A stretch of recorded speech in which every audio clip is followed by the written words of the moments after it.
கர்த்தருடைய பரிசுத்த நாமத்துக்கு மகிமையுண்டதாக. சிலுவை நிழல் ஊழியத்தின் மூலமாக கிருபை நேரத்திலே உங்களை யாவரையும் நான் சந்திப்பதிலே மிகுந்த மனமகிழ்ச்சி அடைகிறேன். தொடர்ந்து அடியனுக்காகவும் குடும்பங்களுக்காகவும் ஊழியங்களுக்காகவும் உங்களுடைய தனிப்பட்ட விதத்திலே நீங்கள் யாவரும் ஜெபித்துக் கொள்ளும்படி உங்களை அன்போடு கூட நான் வேண்டிக் கொள்கிறேன். ஒரு விஷயம் இப்பொழுதும் கூட ஒரு வார்த்தை நான் தியானம் பண்ணியிருக்கிறோம். ஒரு விஷய தலைகளை தாழ்த்தி நாம் ஜெபிக்கலாம். பரிசுத்த நல்ல தகப்பனே, நன்மையான எந்த ஈவும் பூரணமான எந்த வரமும் பரத்திலிருந்து பிதாவின் ஜோதிடத்தில் வருகின்ற வார்த்தைப்படி நீ ஒருவரே பரத்திலிருந்து எங்களுக்கு ஒத்தாசை அனுப்புகிற தேவனாக இருக்கிறப்பா. இப்பொழுதும் சத்தியத்தை அறிவீர்கள், சத்தியம் உங்களை விடுதலையாக்கின்ற வார்த்தைப்படி உங்களுடைய வேத வசனத்தை தியானிக்கையிலே அடியனை மரத்தை நீர் வெளிப்படுங்க. இயேசு கிறிஸ்துவின் ஜெபிக்கிறோம் நல்ல பிதாவே, ஆமேன். இந்த நாட்களும் கூட நான் வரிசையாக மத்திய 5ஆம் அதிகாரத்தில் ஆண்டவர் அச்சுரமாக இயேசு கிறிஸ்து மலை பிரசங்கத்தில் அநேக காரியங்களை அவர் சொல்லிக் கொண்டிருக்கிறார். இந்த மாதிரிலாம் இருந்தால் நீங்கள் பாக்கியவான்கள் இப்படிலாம் இருக்கணும் அப்படின்னு சொல்லி அநேக காரியங்களை அவர் சொல்லியிருக்கிறார். அதில் ஒவ்வொரு காரியமாக நான் தியானித்து கொண்டிருக்கிறோம்.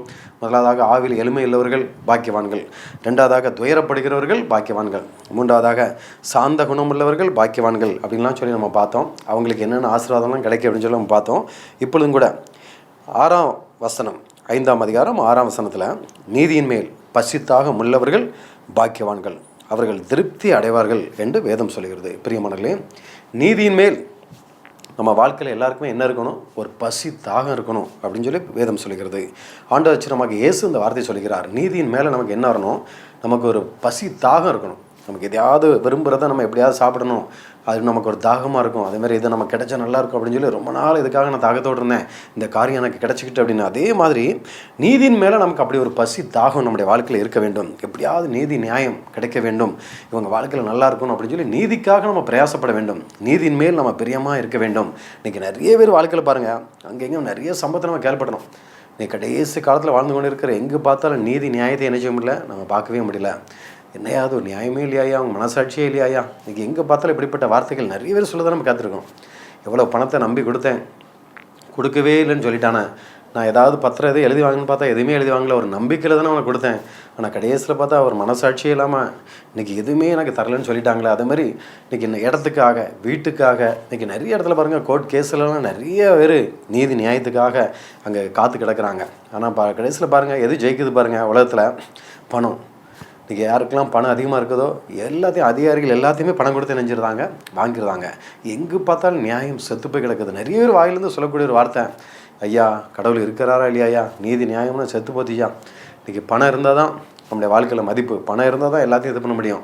என் வாழ்க்கையில் எவ்வளவோ சொத்துக்களை நான் இழந்துட்டேன், எவ்வளவோ காரியங்கள் இழந்துட்டேன், எனக்கு ஒன்றும் ஒரு நீதி கிடைக்கல, எனக்காக நீதி நியாயம் செய்ய இந்த உலகத்தில் யாருமே இல்லை, பணம் தான் ஏன் ஜெயிக்குது, எங்கே போனாலும் பணத்தை வாங்கிட்டு எல்லாரும் ஏமாத்திருந்தாங்கயா அப்படின்னு இன்றைக்கி நிறைய இடங்களில் நம்ம சொல்கிறத நம்ம பார்க்குறோம். பிரியமானவர்களே, என்றைக்கும் நீதியின் மேல் பசித்தாக உள்ளவர்கள் பாக்கியவான்கள், அவர்கள் திருப்தி அடைவார்கள். இன்றைக்கி யார் யாரெல்லாம் நீதியின் மேலே பசிதாகமாக இருக்குமோ அவங்க பாக்கியவான்கள்னு வேதம் சொல்கிறது. சரி, எல்லோரும் அநியாயம் பண்ணுறாங்க, நம்மளே அநியாயம் பண்ணுவோம், அவங்களாம் பணத்தை கொடுத்து பண்ணுறாங்க, நம்மளும் பணத்தை கொடுத்து பண்ணுவோம் அப்படின்னு சொல்லி பழி வாங்குறதுக்காக நம்ம இது பண்ணக்கூடாது.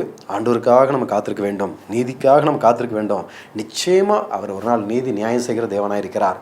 இந்த உலகத்தில் எல்லாமே தோல்வியை போல் இருக்கலாம், எல்லாருமே ஜெயித்து நல்லா இருக்கிறது மாதிரி தெரியலாம். ஆனால் அந்த ஏழைக்கு இறங்குறவன் கத்திற்கு கடன் கொடுக்குறான மாதிரி இன்றைக்கி ஏழைகளையும் நிறைய பேர் ஒடுக்குறாங்க, விதவைகளும் நிறைய பேர் ஒடுக்குறாங்க. எனக்கு கேட்குறதுக்கு யார் இருக்கிறான்? அந்த இடத்துல அபகரிச்சு போடியா, அவனுக்கு யார் வந்து பேச போகிறான்னு பார்ப்போம், இவனுக்கு என்ன செஞ்சிருந்தாங்கன்னு பார்ப்போம், நான் இருக்கிறேன் அப்படின்னு சொல்லிட்டு இன்றைக்கி நிறைய பேர் பணத்தை வாங்கிட்டு பாருங்கள் பெரிய இதில் பேசுவாங்க. ஆனால் ஆண்டவர் நீதியுள்ள நியாயாதிபதியாக இருக்கிறார், நீதியுள்ள ஒரு நியாயாதிபதியாக இருக்கிறார். வேதம் சொல்லுகிறது, சங்கீதம் 82:3 வசனம், ஏழைக்கும் திக்கேற்ற பிள்ளைக்கும் நியாயம் செய்து சிறுமைப்பட்டவனுக்கும் திக்கேற்றவனுக்கு நீங்கள் என்ன செய்யுங்க, நீதி செய்யுங்கள். ஏழைகள் திக்கேற்றவர்கள் இப்படிப்பட்டவங்களாம் எத்தனையோ நியாயம் கிடைக்காம, ஏன்னா பணம் இல்லை, அலையிறதுக்கு ஒன்றும் முடியல. இன்றைக்கி நிறைய பேர் பாருங்கள், நியாயமாக கிடைக்கக்கூடிய நிறைய ஆசீர்வாதங்கள் அவங்களுக்கு கிடைக்காம எல்லா இடமே தடையாக இருக்கிறது. அன்றைக்கி தாவீது நாளுக்கு நாள் கர்த்தர் விருத்தடை பண்ணினார், சத்துருக்களுக்கு மத்தியில் நாளுக்கு நாள் அவனை விருத்தடை பண்ணினார். அதே போல் இன்னைக்கு நீதி நியாயம் செத்து போச்சு, எல்லாரையும் நீ ஏமாத்திட்டாங்கன்னு நினைக்கலாம், கைவிடப்பட்ட நிலைமையில் அதை பார்த்து கொண்டிருக்கலாம். ஆனால் ஆண்டவர் பாருங்கள் நீதி உள்ள நியாயாதிபதியாக இருக்கிறார்.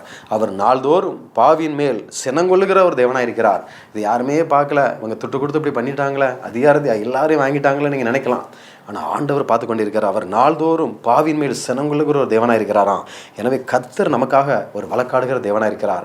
இந்த நாட்களும் கூட அதை பார்த்து கொண்டு இருக்கிற நம்மளும் கூட சில வேலைகளில் ஏழைகளுக்கு உதவி செய்யாமல் அநேக திக்கெட்டுகளை ஒடுக்கி மற்றவங்களுக்கு விரதமாக அடுத்தவங்க சொத்தை அபகரித்து வீணான நிறைய சொத்துக்களை நீங்கள் அபகரித்து வச்சுருக்கீங்களா? யாருக்கா விரதமாக நீதி நியாயம் செய்யாமல் நீங்கள் இது பண்ணியிருக்கீங்களா? இன்றைக்கி நீங்கள் மனம் திரும்புங்க. ஏனென்றால் நம்முடைய ஆண்டவர் நீதியின் மேல் பசிதாக உள்ளவர்கள் பாக்கியவான்கள் என்று கதை சொல்கிறார். நீதி நியாயத்தோடு நீங்கள் நடந்து பாருங்கள். உங்கள் உள்ளத்தில் ஒரு பெரிய சமாதானம் இருக்கும், ஒரு பெரிய சந்தோஷம் இருக்கும். அடுத்தவங்களை ஏமாற்றி பொழைச்சி நம்ம சொத்து எவ்வளோ சேர்த்தாலும் நிம்மதி இருக்காது. எவ்வளோ தான் பணம் சேர்த்தாலும் பாருங்கள், நிம்மதியான ஒரு வாழ்க்கை இல்லாதபடி கடைசியில் பிள்ளைங்க பாதிக்கப்படுவாங்க. குடும்பத்திலே ஒரு நிம்மதி இல்லாமல் நிறைய பேர் அலைக்கழிக்கிறத நம்ம பார்க்குறோம். எனவே உண்மையாய் நீதி நியாயத்தோடு கூட நீங்கள் செஞ்சு பாருங்கள். கர்த்தர் பல மடங்கு ஆசீர்வதிப்பார். அடுத்ததாக பார்க்கும்பொழுது சங்கீதம் 11:7 இப்படியாக சொல்கிறது, கர்த்தர் நீதி உள்ளவர், நீதியின் மேல் பிரியப்படுவார், அவருடைய முகம் செம்மையானவனை நோக்கி இருக்கிறது அப்படின்னு சொல்லி நம்ம பார்க்குறோம். பிரியமானலே, இந்த நாட்களும் கூட அவர் நீதி உள்ள ஒரு தேவனாக இருக்கிறாராம், நீதிக்கு பிரியப்படுகிற தேவனாக இருக்கிறான். இந்த உலகத்தில் நம்ம அடுத்தவங்களை சொத்தை விற்று எதையாவது விற்று மற்றவங்களை வாங்கிடலாம், நிறைய காரியங்களை மறைமுகமாக நிறைய பாவங்களை செய்யலாம். எல்லாத்தையும் நான் பணம் இருக்குது எல்லாத்தையும் நான் செய்வேன் அப்படின்னு சொல்லி அதிகார பலத்தோடு இருக்கலாம், பணபலத்தோடு இருக்கலாம். ஆனால் ஒரு நாள் வரும், நியாய தீர்ப்பு நாள் வரும் பொழுது அவனவனுக்கு கிரியைகள் அவனோடு கூட வருகிறது என்ற வார்த்தையின்படி எல்லாருமே ஒரு நாள் கணக்கை கொடுத்தே ஆகணும். அன்றைக்கி தெரியும் அந்த உலகத்தில் நான் அவ்வளோ சேர்த்து என்ன பிரயோஜனம், எத்தனை குடும்பத்தை நான் ஏமாத்தினேன். நீங்கள் நிறைய இடங்களில் பார்த்தீங்கன்னா வட்டிக்கு மேலே வட்டி அநியாயமாக வாங்கி எங்கே பார்த்தாலும் பேப்பர் நியூஸ் பேப்பரை பார்த்தீங்கனாலே நிறைய குடும்பங்கள் தற்கொலை. அநியாயமாக வட்டி மேலே வட்டி, மீட்ரு வட்டி, அதுன்னு சொல்லி நீங்கள் எங்கே பார்த்தாலும் சாதாரணமாக வாங்கியிருக்கிறது 10,000 இருக்கும். இங்கே அடுத்து பார்த்தீங்கன்னா 2 லட்சம் 3 லட்சம் சொல்லி வாங்கி அவங்களே கஷ்டத்து மத்தியில் அந்த 10,000 வாங்கியிருக்கிறாங்க. ஒரு நியாயமும் இல்லாதபடி இன்றைக்கி நிறைய இடங்களை பாருங்கள், ஒடுக்கி குடும்பத்தில் உள்ள சொத்துக்களெல்லாம் எழுதி வாங்கி அதனால் பிள்ளைங்களையும் கடைசியில் இது பண்ணி நிறைய குடும்பங்கள் வேறு வழியே இல்லை, இனிமேல் என்னால் வாழ்க்கை வழியே இல்லை, நான் சாக தான் செய்யணும் அப்படிங்கிற அளவுக்கு எத்தனையோ பேர் ஒரு நீதி இல்லாதபடி நியாயம் இல்லாதபடி இருக்கிறனால எத்தனையோ குடும்பங்கள் தற்கொலை நோக்கி ஓடுகிறத நம்ம பார்க்குறோம். பிரியமானலே, ஆண்டவர் பாருங்கள் நமக்கு நீதி நியாயம் செய்கிற தேவனாக இருக்கிறானா, நீதி உள்ள நியாயாதிபதியாக இருக்கிறானா. சிலருக்குலாம் மனசாட்சியே இருக்காது, எவ்வளோ தான் காலில் விழுந்து கெஞ்சினாலும் ஐயா எங்களுக்கு உதவி செய்யுங்கயா, நீதி செய்யுங்கய்யா, எங்களுக்கு இது பண்ணுங்கன்னு சொன்னால் கூட கொஞ்சம் கூட நினைச்ச மாட்டாங்க, இறக்கம் காட்டவே மாட்டாங்க. அவ்வளோ ஒரு கடினமாக எனக்கு தேவை சொத்து பணம், என் பிள்ளைங்களுக்காக நான் சேர்க்குறேன், நீ என்ன பண்ணிட்டு போ அப்படின்னு சொல்லி அதிகார பலத்தினால் இன்றைக்கி நிறைய பேர் பாருங்கள் வாழ்றதை நம்ம பார்க்குறோம். ஆனால் ஆண்டவர் பாருங்கள், அவர் நீதியின் மேல் பிரியப்படுகிற தேவனாக இருக்கிறார், நீதியுள்ள நியாயாதிபதியாக இருக்கிறார். சங்கீதம் 37:6 இப்படியாக சொல்கிறது, உன் நீதியை வெளிச்சத்தை போலவும் உன் நியாயத்தை பட்ட பகலை போலவும் அவர் விளங்க பண்ணுவாராம். இது வரைக்கும் எனக்கு நீதி கிடைக்கலையா, நியாயம் கிடைக்கலையா, ஐயோ எல்லாரும் ஏமாற்றிட்டாங்களே, சொந்த கூட பிறந்தவங்களையும் சொத்துக்களை ஏமாற்றிட்டாங்களே, எல்லாரும் இப்படி என்ன கைவிட்டுட்டாங்களே நீங்கள் நினைக்கலாம். ஆனால் ஆண்டவர் சொல்கிறார், உன் நீதியை வெளிச்சத்தை போலவும் உன் நியாயத்தை பட்ட பகலை போலவும் நான் விளங்க பண்ணுவேன்னு சொல்கிறார். பிரியமானலே, இதை பார்த்துக்கொண்டு உங்களுடைய வாழ்க்கையிலும் கூட அநேக காரியங்களை நீதி கிடைக்காம இருக்கலாம், எனக்கு இந்த மாதிரி பிரச்சனைகள் எனக்கு ஒரு விடுதலை கிடைக்கலன்னு சொல்லி இருக்கலாம், ஏன் இப்படி நடக்குதுன்னு நினைக்கலாம். ஆனால் ஆண்டவர் உங்களுக்காக யாவையும் செய்து முடிக்கிற தேவனாக இருக்கிறார். உன் நீதியை வெளிச்சத்தை போலவும் உன் நியாயத்தை பட்ட பகலை போலவும் அவர் விளங்க பண்ணுகிற தேவனாக இருக்கிறாராம். அதே போல் நீதிமொழிகள் 12:28 எப்படியா சொல்கிறது, நீதியின் பாதையில் ஜீவன் உண்டு, அந்த பாதையில் என்ன கிடையாது, மரணமே கிடையாது அப்படின்னு சொல்லி நம்ம பார்க்குறோம். ஆண்டவர் நீதியில் எவ்வளோ பிரியப்படுகிற தேவனாக இருக்கிறார் பார்த்தீங்களா. அதே போல் நீதிமொழிகள் 21:3 இப்படியா சொல்கிறது, பலியிடுவதை பார்க்கலும் நீதியும் நியாயமும் செய்வதே கர்த்தருக்கு பிரியம். இன்றைக்கி நிறைய பிரதிஷ்டை பண்டிகை வருது, அந்த பண்டிகை வருது, இந்த பண்டிகை வருது, நான் இத்தனை ஆட்டை வாங்கி கொடுத்தேன், அத்தனை பலி விட்டுருக்கிறேன், எவ்வளோ காணிக்கை கொடுத்துருக்கிறேன், அங்கே கல்வெட்டில் பார்த்தா என் பேர் தான் இருக்கும், எவ்வளோ இது பண்ணியிருக்கிறேன், ஆலயத்துக்காக அதை பண்ணியிருக்கிறேன், இதுக்காக இதை பண்ணியிருக்கேன், நம்ம எவ்வளோ சொல்லலாம். ஆனால் ஆண்டவர் சொல்கிறார், பலியிடுவதை பார்க்கலாம் நீதியும் நியாயமும் செய்வதே கர்த்தருக்கு பிரியம். பக்கத்தில் இருக்கிற ஒரு ஏழையிலே ஜனங்களுக்கு இறங்காமல் திக்கற்றவங்களை ஒடுக்கிட்டு அவங்ககிட்ட அநியாயமாக வட்டிக்கு வாங்கிட்டு அந்த வட்டி காசை வச்சுட்டு நிறைய பேருக்கு அதை செஞ்சு எதை செஞ்சு தம்பட்டை அடிக்கிறதுல ஒரு பிரச்சனை இல்லை. நீ பலியிடுவதை பார்க்கலாம் நீதியும் நியாயமும் செய்வதே கர்த்தருக்கு பிரியம். எனவே உங்களுக்கு கொடுக்கப்பட்ட அந்த வேலையில் நீதியாக இருங்க, உண்மையாக இருங்க. அதுபோல் பக்கத்தில் உங்களை ஒடுக்காதபடி நீதி நியாயமாக நடந்து பாருங்கள், கர்த்தர் நிச்சயமாக உங்களை ஆசீர்வதிப்பார். ஏசாயா தீர்க்கதரிசன புத்தகம் 35ஆம் அதிகாரம் 4ஆம் வசனம் இப்படியா சொல்கிறது, மனம் பதறுகிறவர்களை பார்த்து நீங்கள் பயப்படாதிருங்கள், திடன் கொள்ளுங்கள், இதோ உங்கள் தேவன் நீதியை சரிகட்டவும் உங்கள் தேவன் பலனளிக்கும் வருவார், அவர் வந்து உங்களை ரட்சிப்பார் என்று சொல்லுங்கள். பயப்படாதீங்க. இன்றைக்கி நாங்களும் கிராமொழித்து போகிறோம், நிறைய இடங்களுக்கு கிராமொழித்துக்கு நிறைய ஜனங்களை பார்க்குறோம், கஷ்டப்பட்ட ஜனங்கள் திக்கெட்டுவர்கள், படிக்க வழி இல்லாமல், சாப்பாடு கூட வழி இல்லாமல், நல்ல துணிமணி கூட இல்லாமல், சரியான வீடு கூட இல்லாமல் ஒழுகிற வீடு எத்தனையோ ஜனங்களை பார்க்குறோம். அவங்கெல்லாம் சொல்கிற கண்ணீரோடு சொல்லுவாங்க, எங்களை ஏமாற்றிட்டாங்கய்யா, நான் ஒரு காலத்தில் நல்லா இருந்தோம், என் சொத்துக்கள்லாம் அப்படி ஏமாற்றிட்டாங்கய்யா, இப்போ பாருங்கள் இப்படி கிடந்து கஷ்டப்படுறோம், என் பிள்ளைங்களே நீ ஏமாற்றிட்டு நீ என்னென்னு கூட வந்து பார்க்க மாட்டேங்குது, நிறைய பேர் பார்க்குறோம். அப்போ சொல்லக்கூடிய வார்த்தை, பயப்படாங்கம்மா, யார் கைவிட்டாலும், உங்கள் பிள்ளைங்களே கைவிட்டாலும், உங்கள் உற்சார் உறவினர்கள் எல்லாரும் உங்களை கைவிட்டாலும் ஆண்டவர் உங்களை ஒரு நாளும் கைவிட மாட்டார். பயப்படாதீங்க, ஆண்டவர் நோக்கி பாருங்கள், இழந்து போன எல்லாச்சும் கர்த்தர் நிச்சயமாக தருவார். உங்களை ஒரு நாளும் கைவிட மாட்டார். பயப்படாதீங்க. ஆண்டவர் நீதி செய்வாருமா. இன்றைக்கி நீங்கள் உங்களை ஏமாற்றிட்டாங்க, எல்லாத்தையும் இது பண்ணிட்டாங்கன்னு நினைக்கலாம். நான் ஒரு நாள் வரும், நிச்சயமாக அந்த நீதிக்கு தக்கதாக ஆண்டவர் தேவன் பலனை இங்கே கொடுப்பார். நீங்கள் கவலைப்படாங்க, உங்களுக்கு கர்த்தர் நிச்சயமாக பலன் அளிப்பார் அப்படின்னு சொல்லி திடப்படுத்தும். வேதமும் அப்படி தான் சொல்லுகிறது. மனம் பதறுகளை பார்த்து நீங்கள் நினைச்சீங்க, பயப்படாதுங்க. உங்கள் தேவன் வருகிறார், நீதியை சரி கட்டுவார், அவர் பலன் அளிப்பார், அவர் வந்தவங்களை ரட்சிப்பார் என்று சொல்லுங்கள்னு சொல்லி சொல்லிக்கிறார். அதே போல் இன்னைக்கு நம்மளும் கூட நீதியின் மேல் ஆண்டவர் அவ்வளோ பிரியப்படுகிற தேவனாக இருக்கிறார். இதை பார்த்து கொண்டு உங்களுடைய வாழ்க்கையிலும் கூட யாருக்காவது விரதமாக நீங்கள் நீதி நியாயத்தை தவறி அவங்களுக்கு விரதமாக ஏதாவது பண்ணியிருக்கீங்களா, தயவுசெய்து மன்னிப்பு கேளுங்க. ஆண்டவரே, நான் இதில் தவறிட்டேனப்பா, இதில் நான் தப்பு பண்ணிட்டேனப்பா, நான் உண்மையாக இதில் இல்லையாப்பா, இந்த மாதிரி பண்ணியிருக்கேன்னு சொல்லி ஆண்டவர் சமத்தில் உங்களை அறிக்கிடுங்க. கர்த்தர் நிச்சயமாக உங்களுக்கு பரலோக ராஜ்யத்தில் ஒரு இடத்தை தருவார். மத்தேயு 6:33 இப்படியா சொல்லுகிறது, முதலாவது தேவனுடைய ராஜ்யத்தையும் அப்படி நீதியும் தேடுங்கள், அப்பொழுது இவையில் எல்லாம் உங்களை கூட கொடுக்க விடும். ஆண்டருக்கு பிரியமானது என்ன? அப்படியே ராஜ்யத்தை குறித்து, அப்படியே நீதியை குறித்து நம்ம தேடணும் அப்படின்னு சொல்லுகிறது. அதே போல் யோவான் 16:8 இப்படியா சொல்லுகிறது, அவர் வந்து பரிசுத்த ஆவியானவர் அந்த உலகத்துக்கு வர்றது எதுக்காக? பாவத்தை குறித்தும் நீதியை குறித்தும் நியாய தீர்ப்பை குறித்து அந்த உலகத்தை நினைச்சு வரான், கண்டித்து உணர்த்துவார் அப்படின்னு சொல்லி நம்ம பார்க்குறோம். பிரியமானலே, இன்றைக்கி ஆண்டவர் ஒரு பரிசுத்தான ஒரு மனுஷனுக்குள்ள ஊற்றப்படுறது எதற்காக? பெரிய கோடீஸ்வரன் ஆக்கணும், ஒருத்தனுக்கு பிரயோஜனம் இல்லாமல் நீ வாட்டில் வளர்ந்துட்டே இருக்கணுங்கிறக்காக, சுயநலக்காரனாக இருக்கணுங்கிறக்காக அல்ல. அவர் வந்து பாவத்தை குறித்தும் நீதி குறித்தும் நியாய தீர்ப்பு குறித்தும் கண்டித்து உணர்த்துகிறார். நம்ம எதெல்லாம் தவறி இருக்கணும், யாருமே 100% பெர்ஃபெக்ட் கிடையாது. எதெல்லாம் நீ தவறி இருக்க, இதில் பெர்ஃபெக்ட் ஆகு. நீதியில் இன்னும் நீதி செய்யட்டும், அநியாயம் செய்கிறோம் இன்னும் அநியாயம் செய்யட்டும், அவனை நோக்கி நீ பார்க்காத. நீ பரிசுத்தமில் அவன் இன்னும் பரிசுத்தமாகட்டும். நீ எதெல்லாம் தவறி இருக்க யோசித்துப்பார். அந்த பரிசுத்தாக நமக்குள்ளாய் நிறைய உணர்வுகளை கொடுப்பார். நீ இதெல்லாம் தவறி இருக்கிற, இதில் நீ அவங்களுக்கு உதவி செய்யலை. எத்தனை பேரோட கண்ணீரோடு வந்தாங்க, எவ்வளோ இதோடு இருந்தாங்க, தாங்கினாங்க.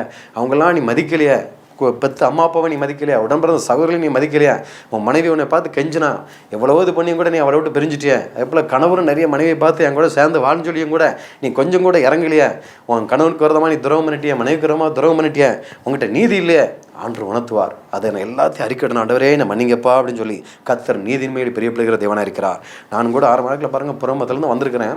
கிறிஸ்தவர்களை கண்டாலே கடவுளை பார்க்குற மாதிரி நினைப்பேன். அவங்க சொல்கிறதெல்லாம் உண்மை, அவங்க சொல்கிறதெல்லாம் கேட்கணும்னு சொல்லி அதேமாரி ஒரு பெரிய மனிதனே நம்பினேன். டிவியில் பார்த்தா பயங்கரமாக பிரசங்கம் பண்ணுவார், திறத்தலான மக்கள் கோடிக்கணக்காக பணத்தை கொண்டு கொடுப்பாங்க. இப்போ சமுதாயத்தில் பார்த்தா ஒரு பெரிய மனிதர். ஆனால் ஒரு விஷயத்தில் பார்த்தீங்கன்னா, என் வாழ்க்கையிலும் கூட நான் முதல்ல ஆரம்பத்தில் எல்லோரும் கடவுளை போலவே நம்பினேன் கிறிஸ்தவங்கனாலே. என் வாழ்க்கையும் கூட பார்த்தீங்கன்னா, செய்யாத ஒரு தப்புக்காக அவர் மேலே எனக்கும் ஒரு பெரிய சண்டை வந்தது. அவர் மேலே நான் கேஸ் கொடுத்தேன். ஆனால் பாருங்கள், நான் கேஸ் கொடுத்தது நான், அவர் எனக்கு இந்த விரமாக பண்ணிட்டாரு, நீங்கள் நீதி நியாயம் பண்ணுங்கள், எனக்காக கொஞ்சம் உதவி செய்யுங்க, பேசுங்க. ஏன்னா அவர் பெரிய ஆள், சமுதாயத்தில் கோடிக்கணக்கான சொத்துக்கு அதிபதி. அது மட்டும் இல்லை, அதிகாரிகள்லாம் அவர் கையில் இருக்கிறாங்க. கலெக்டர், எம்எல்ஏ மட்டும் இல்லாமல் எஸ்பி, டிஎஸ்பி எல்லாம் அவர் கையில் இருக்காங்க. எனக்குன்னு யாரும் இல்லைன்னு சொல்லி நான் போலீஸ் ஸ்டேஷனில் கொண்டு போய் கமெண்ட் கொடுக்குறேன்.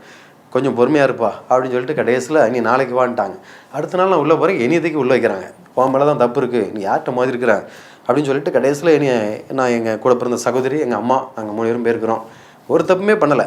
நீ அவர்கிட்ட எப்படி மோதலாம், அவரை பெரிய ஆள்கிட்ட எப்படி மோதலாம் அப்படின்னு சொல்லிட்டு இனிமேல் இந்த மாதிரிலாம் பண்ண மாட்டேன்னு சொல்லி ஒரு சில காரியங்கள், குடும்பத்தில் உள்ள பிரச்சனைலாம் எழுதி இப்படி பண்ண மாட்டேன்னு சொல்லி கையெழுத்து போடுங்க. இந்த தப்பு நான் பண்ணவே இல்லையா சார், எப்படி சார் கையெழுத்து பண்ண முடியுங்கிறாங்க. நான் சொல்லிகிட்டே இருக்கிறேன், கேட்க மாட்டேங்கிறேன் அப்படின்னு சொல்லி எல்லாம் 4-5 போலீஸை வளைச்சி நிற்கிறாங்க பெரிய பெரிய கம்போட. எங்கள் அம்மாவும் எங்கள் சகோதரியும் கண்ணீர் விட்டு, நீ எப்படியாவது என்ன செய், கையெழுத்து போட்டுரு, அவங்க நீதி நியாயத்தை ஆண்டவர் அறிஞ்சிக்கிடுவார், நீ கவலைப்படாத அப்படின்னு சொல்லுவாங்க. என்ன எழுதியிருக்காங்கன்னு கூட தெரியாது. கையெழுத்து போடுறா, இல்லைன்னா அடிச்சு விடுன்னு சொல்லி கிட்ட வராங்க. நானும் வரேன், கையெழுத்து போட்டேன். அப்புறம் கொஞ்ச நாள் கழிச்சு பார்த்தா, நீ இந்த மாதிரி கையெழுத்து போட்ட, இப்போ நீ அந்த மாதிரி பிரச்சனைகள் இதாக இருக்கிற உன்னை அப்படின்னு சொல்லி தூக்கி உள்ளத்துக்கு வச்சுட்டாங்க. பாருங்கள், இவ்வளோ ஒரு மோசமான உலகத்தில் வாழ்ந்து கொண்டு இருக்கோம். யாரையுமே நம்ப முடியாத ஒரு உலகத்தில் வாழ்ந்து கொண்டு இருக்கிறோம். ஆனால் ஆண்டவர் நீதி உள்ள நியாயாதிபதியாக இருக்கிறார். இதை பார்த்துக்கொண்டு உங்களுடைய வாழ்க்கையிலும் கூட அவர் நிச்சயமாக நீதி நியாயம் செய்வார். ஒரு விஷயம், நாம் தலைகளை தாழ்த்தி நாம் ஜெபிக்கலாம். பரிசுத்த நல்ல தகப்பனே, நீதியின் மேல் பசித்தாகம் உள்ளவர்கள் பாக்கியவான்கள். நாங்கள் வேதத்தில் நாங்கள் பார்க்கிறோமாப்பா, நீர் கொன்ன வார்த்தை ஆண்டவர், அதே போல் அவர்கள் திருப்தி அடைவார்கள் என்ற வார்த்தைப்படி இந்த உலகத்தில் எத்தனையோ பேர் நீதி இல்லை, நியாயம் இல்லை, எல்லாரையும் ஏமாத்திட்டாங்கன்னு சொல்லியிருக்கலாம். ஆனாலும் கூட பரலோக ராஜ்யத்திலே நீர் அவர்களுக்கு பலன் அளிக்கிற தேவனாக இருக்கிறப்பா. அன்றைய வலது பக்கத்தில் நிற்கிற கூட்டத்தை பார்த்து, என் பிதாவின் ஆசிரியப்பட்டவே உள்ளே வாருங்கன்னு சொன்னீங்களப்பா. அதே போல் இன்றைக்கி நீதியுள்ள நியாயாதிபதியாக இருக்கிறப்பா. அந்த உலகத்திலும் அநேக நியாயத்தீர்ப்பு நடக்க நாங்கள் பார்க்கிறோம் ஆண்டவரே. அதே போல் இன்றைக்கும் இதை பார்த்து கொண்டு ஒவ்வொரு வாழ்க்கையிலும் கூட எனக்கு நீதி கிடைக்கலையே, நியாயம் கிடைக்கலையே, இந்த அளவுக்கு நான் ஏமாற்றப்பட்ட நிலைமையில் இருக்கிறேன்னு சொல்லி கண்ணீரோடு இருக்கலாம் பாப்பா. கோர்ட்டு கேஸ்ன்னு சொல்லி அநேக காரியங்களுக்காக அலைந்து கொண்டிருக்கலாம் பாப்பா. இன்னைக்கு நீர் இவர்களுக்காக வழக்காடுங்க, யுத்தம் பண்ணுங்க. அந்த காரியத்தில் கர்த்தர்தாமே எல்லாத்தையும் வாய்க்க பண்ணுங்கப்பா. சத்துரு வெக்கப்பட்டு போக முடியாத நீ நீதியுள்ள நியாயாதிபதியாய் சத்தியபரராக இருந்து இவர்களுக்காக நீர் உதவி செய்ய முடியாங்க ஜெபிக்கிற ஆண்டவரே. யார் யாரெல்லாம் கண்ணீரோடு கூட பார்த்து கொண்டு ஒவ்வொரு வாழ்க்கையிலும் நீதியுள்ள நியாயாதிபதியாய் நீர் அற்புதத்தை செய்கிறாங்க. இயேசு கிறிஸ்துவின் ஜெபிக்கிற நல்ல பிதாவே, ஆமீன். கர்த்தர்தாமே உங்கள் ஒவ்வொருவரையும் ஆசீர்வதிப்பாராக. ஆமீன்.